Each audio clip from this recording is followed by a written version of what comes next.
আজকে সোশ্যাল মিডিয়াত এবং বহুত ইলেকট্রনিক মিডিয়ার মধ্যে দেখতে পারলাম যে হাইলাকান্দির থেকে একজন পলিটিশিয়ান শিলচরে আইয়া রাজনীতি করার চেষ্টা করছে কাছা কলেজ নিয়ে।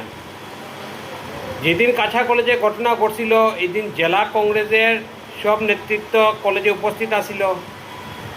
আমি নিজে আসিলাম, কলেজের প্রিন্সিপাল মহোদয় আসিলা, অন্যান্য সব টিচাররাও ওইখানে উপস্থিত আসিলা এবং ওইখানে উপস্থিত থাকার পরে সবে সুন্দরভাবে কথাবার্তা কইয়া আলাপ আলোচনা করিয়া ওইখানের মধ্যে প্রিন্সিপালের উপরে দায়িত্ব দেওয়া হয়েছিল যে স্যারে যেটা ডিসিশন নিব আমরা সব এটা মানব এবং কলেজে যাতে শিক্ষার যে পরিবেশ সেই পরিবেশটা যাতে থাকে এবং ইউনিফর্ম যেরকমভাবে ইউনিফর্ম বানানো হয়েছে সেই ইউনিফর্মের তার মর্যাদায় ইউনিফর্মটা থাকতো।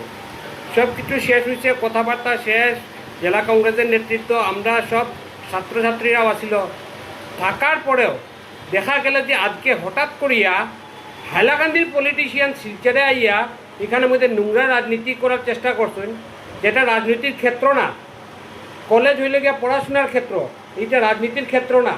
কিন্তু তাই এখানের মধ্যে আইয়া এই রাজনীতিটারে যেটা শেষ হয়ে গেছিল, যে ঘটনা শেষ হয়ে গেছিল সেই ঘটনাটারে নিয়ে তাই আবার এখানের মধ্যে শিলচর শহরে উত্তেজিত করার চেষ্টা করছেন।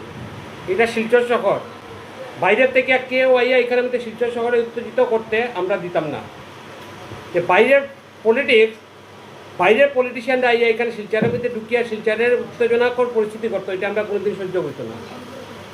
তাই যারা বাইরের থেকে নোংরা রাজনীতি এখানে করতে চান, কলেজ একটা শিক্ষা প্রতিষ্ঠান, সেখানে শিক্ষা দীক্ষা দেওয়া হইতো আর কোনো রাজনীতি ছাড়া।